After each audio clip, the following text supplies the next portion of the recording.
To all of you.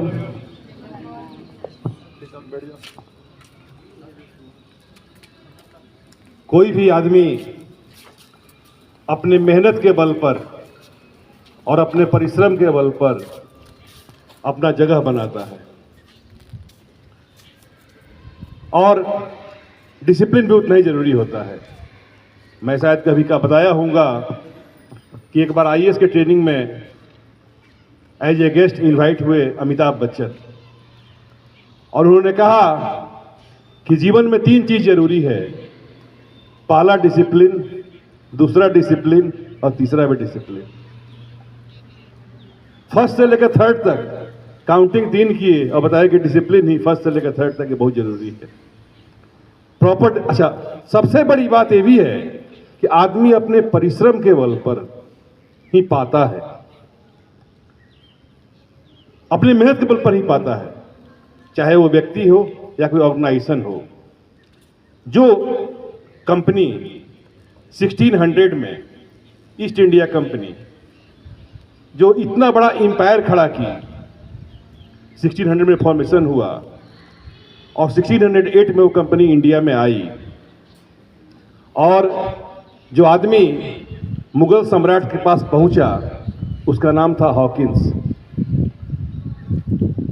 वह 14 times घुटने के बल हिंदुस्तान के सम्राट को नमन करता है, सिजदा करता है 14 टाइम्स। और जब जेम्स फर्स्ट का लेटर उसको दिया, ब्रिटेन का शासक था, और जब बताया कि सर मेरे राजा के लिए भी, मेरे किंग के लिए भी एक लेटर लिखा जाए, तो जहांगीर ये बोलता है, जंजीरा बोला जाता है छोटे से आइलैंड को, कि हिंदुस्तान के बादशाह के ये हैसियत के विरुद्ध है कि जंजीरे पर रहने वाले एक छोटे से शासक के लिए लेटर लिखे। वहां से उसकी यात्रा शुरू होती है और वही कंपनी जिस समय उसको क्राउन के तहत दिया गया इंडिया का शासन, तो 2,50,000 की उसके पास सेना थी। ब्रिटेन के दूना कहाँ एक कंपनी जो कि इंडिया में आ रही है और 14 टाइम्स जहांगीर के पास सिजदा कर रही है एक परमिशन के लिए कि हमको ट्रेड करने का अधिकार दिया जाए इंडिया में।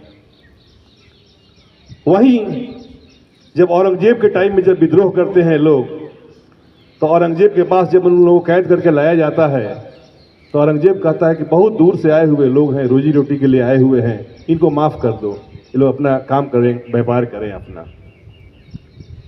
और वही कंपनी जब 1857 का रिवोल्ट होता है, तो हिंदुस्तान के कई शहजादों को गोली मार दी जाती है उस कंपनी के लेफ्टिनेंट कर्नल के द्वारा, हडसन के द्वारा, बल्कि जफर के बेटे पोतों को गोली मार दी जाती है।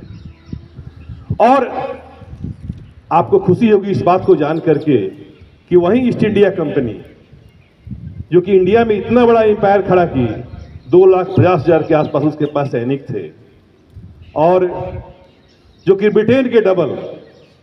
और आज की स्थिति ये है कि एक भारतीय मूल का आदमी उस कंपनी को खरीद लिया है और वो कंपनी चाय और चॉकलेट बेच रही है।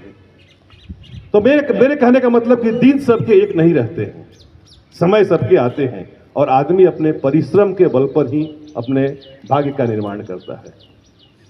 कभी हिंदुस्तान पर राज करने वाली कंपनी आज चॉकलेट बेच रही है, कभी इंडिया पर रूल करती थी, आज इंडियन ओरिजिन के आदमी उस कंपनी को खरीदे हुए हैं।